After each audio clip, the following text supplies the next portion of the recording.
Have you ever thought that helping others might actually be what's holding you back? I used to think helping meant saving someone, until a wild Mustang showed me what real service looks like. When I first started this journey across America, visiting rescues, meeting rescuers, and witnessing so many stories of service, I kept asking myself, what do I call what I do? It's totally original and outside the box. And one day, an acronym appeared in my mind like divine intervention. Solution, H.O.R.S.E. Solution, horse, H.O.R.S.E. It felt right, it felt guided, and for several years I believed the H stood for helping. Helping animals, helping others, helping people. It made perfect sense. But years later, after I can only describe as a spiritual awakening, a remembering of something eternal inside me, I came to understand that the word help in an entirely different way. In the physical world, help often means to fix, F-I-X, to save or to step in when someone can't. It carries the vibration of you can't, so I will. Spiritually, though, help can unintentionally suggest that someone is powerless. It places the giver above the receiver. It can block divine flow by saying, I know what's best for you. From a metaphysical view, that energy creates separation.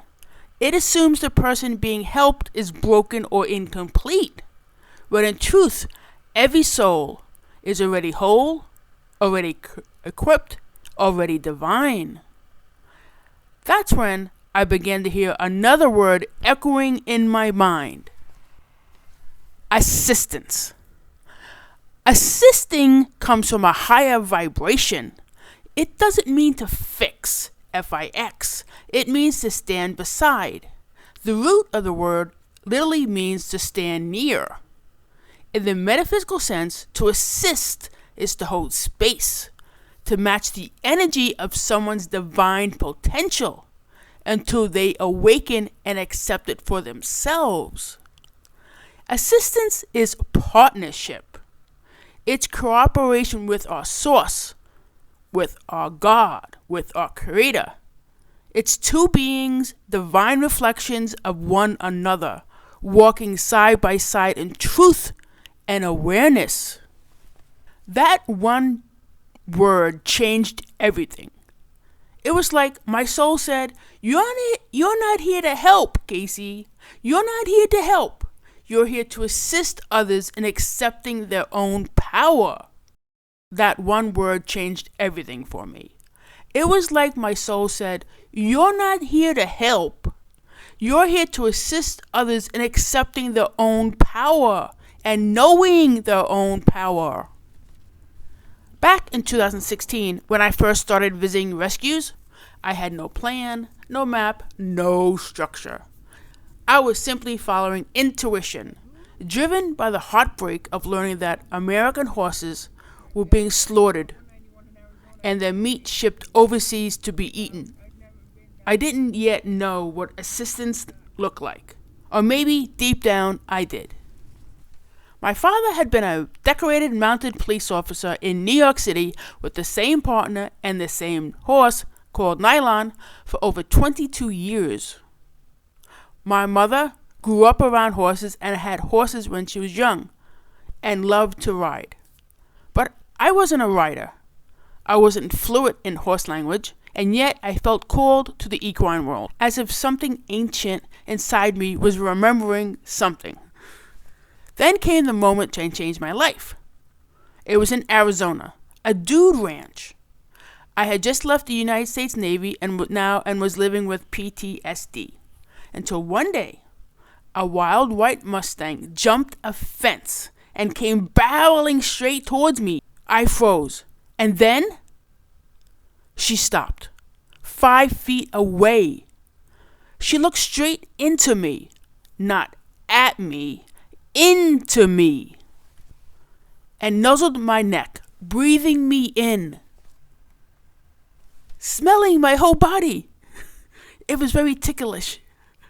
It was as if God, or Source, or the Divine, or our Creator, was looking through her eyes saying, "You're safe now. I'm safe now. I am safe now." In that moment, my PTSD vanished instantly. No medication, no therapy. Just pure presence and connection.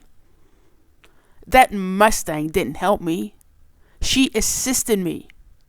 She didn't fix me. She mirrored me. She stood as a vessel of divine truth, showing me who I really was. Whole, grounded, loved. And I know I assisted her too, even if only through the respect of recognition. Two souls meeting in mutual service. Years later, I understood why that meeting mattered. It was a blueprint. Because as I traveled the country visiting hundreds of rescues, I began to see a pattern. So many rescuers and founders had good hearts, but heavy burdens. They loved the animals, their community, the people they were helping deeply, but they were exhausted, angry, or burned out. They spoke negatively about others.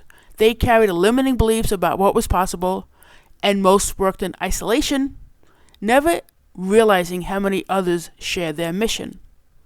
What I saw was heartbreaking, not because they lacked compassion, because they were trapped in the illusion of struggle and suffering, like it was a virtue or something. They thought suffering proved dedication.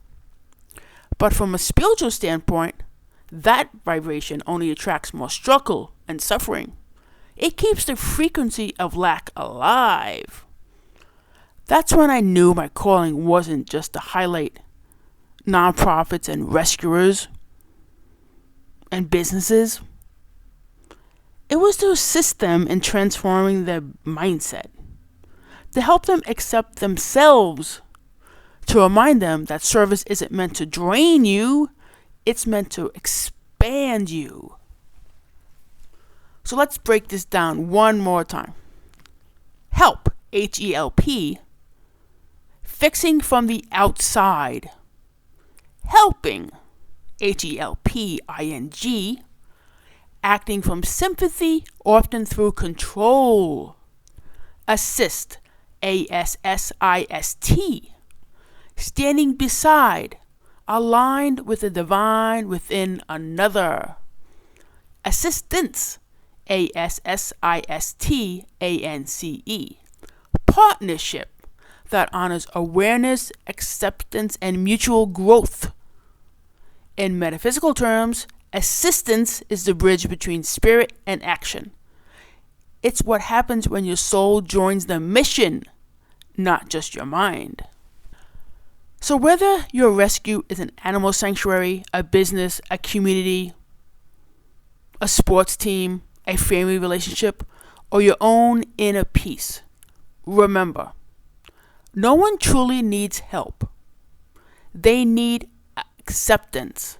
They need awareness. They need to release their limiting beliefs so they can see who they really are and what they're capable of. They need loving assistance that says, "You already have the power within you. I'm just here to remind you." How cool is that? I'm here to remind you. That's what the H in H-O-R-S-E stands for now. Helping through awareness, acceptance, alignment, assistance. And that is the heart of Voices of American Rescue. Sharing space with me today, I truly appreciate you. And thank you again for smashing that subscribe button and hitting the bell icon so you're notified of upcoming videos. And remember, it's always free to subscribe, and it helps this message reach more people. At the end of this video, you'll see the story of Barry Mears, a visionary whose divine calling has led to the rescue and care of over 1 million animals in Arizona. Mission reminds us that when service begins in alignment, its reach becomes limitless. Because when one of us lets go of struggle, the entire universe begins to rise for the betterment of all species.